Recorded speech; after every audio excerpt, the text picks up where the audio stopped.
கிட்டத்தட்ட ஒரு வாரத்திற்கு முன்பு கோவை மாநகர பகுதியில் விமான நிலையத்துக்கு அருகில் ஒரு கல்லூரி மாணவியும் அவருடைய ஆண் நண்பரும் காரில் பேசிக்கொண்டிருந்த பொழுது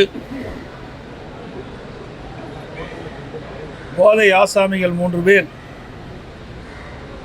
அந்த காரில் இருந்த ஆண் நம்பரை தாக்கிவிட்டு கல்லூரி மாணவியை 3 பேரும் தூக்கி கொண்டு புதருக்குள் சென்று பாலியல் கொடுமை செய்திருக்கின்றார்கள். இது ஒரு கொடுமையான செயல். இது மக்கள் நடமாட்டம் அதிகமாக இருக்கின்ற இந்த பகுதி, விமான நிலையத்துக்கு அருகில் இருக்கின்ற இந்த பகுதியிலேயே இப்படிப்பட்ட சம்பவம் நடைபெற்றது மிகுந்த அதிர்ச்சியும் வேதனையும் அளிக்கின்றது. இந்த நிகழ்விலிருந்து தெரிய வருவது, தொடர்ந்து திராவிட முன்னேற்ற கழக ஆட்சியில் பெண்களுக்கு பாதுகாப்பு இல்லை, சிறுமிகளுக்கு பாதுகாப்பு இல்லை, பாலியல் கொடுமை சர்வசாதாரணம் நடக்கின்றது.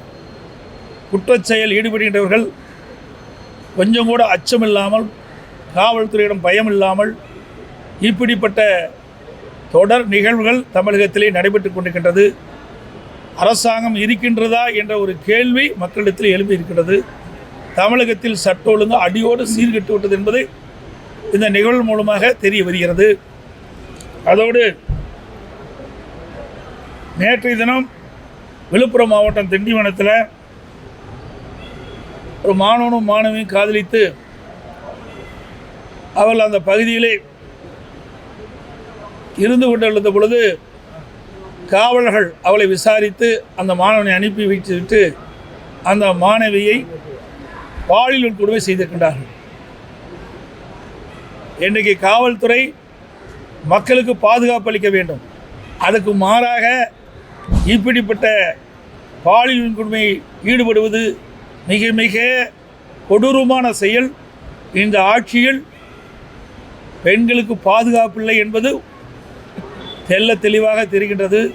இதேபோல் திருவண்ணாமலையிலும் இப்படிப்பட்ட ஒரு நிகழ்வுகள் காவல்துறை காவலர்களால் ஏற்பட்ட சம்பவம் மறைவதற்கு முன்பாகவே இப்படிப்பட்ட சம்பவம் விழுப்புரத்தில் ஏற்பட்டிருக்கின்றது.